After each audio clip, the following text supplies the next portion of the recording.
This is a needle that is about to destroy the Earth. The next second, the needle pierced a car tire. Seeing this, the young man had no choice but to pull the needle out. The moment he pulled it out, the tire started leaking air, and then the entire car began to deflate and collapse. The used car he had just bought was completely ruined. The two of them realized there had to be something wrong with the needle. They turned around and saw that it had pierced the wall. To figure out what was going on, the young man pulled the needle out again. Then the entire building went through the same thing as the car and instantly went limp. In just a few seconds, the whole building turned into a deflated balloon. At that moment, they finally realized how terrifying the needle was, and each of them wanted the other to keep it. While they were arguing, a sheriff passing by thought they were fighting and came over to arrest them. Then, by accident, they stabbed the sheriff in the palm with the needle. Seeing that the sheriff was about to pull it out, the two of them quickly told him not to touch it. However, the sheriff ignored their warning and pulled the needle out.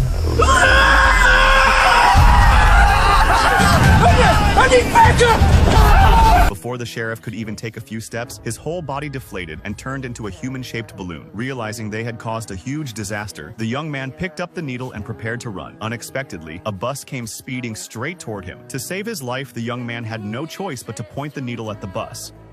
Just like that, everyone on the bus got a free boxed meal. The two realized the needle could not stay on Earth any longer, so they found a balloon, tied the needle to it, and released it, hoping the balloon would carry the needle into space. But unexpectedly, the balloon exploded shortly after taking off, and the needle fell back down and pierced the ground. At that moment, the sheriff nearby was using an air pump to inflate himself again, and declared that he would make sure they spent the rest of their lives in prison. Terrified, the two immediately picked up the needle and ran. After only a few steps, they heard the sound of air leaking behind them. Horrified, they discovered that the Earth was rapidly deflating, and the nearby skyscrapers also began to sway and collapse. The two realized it was all over, so they could only hold each other tightly and wait for death.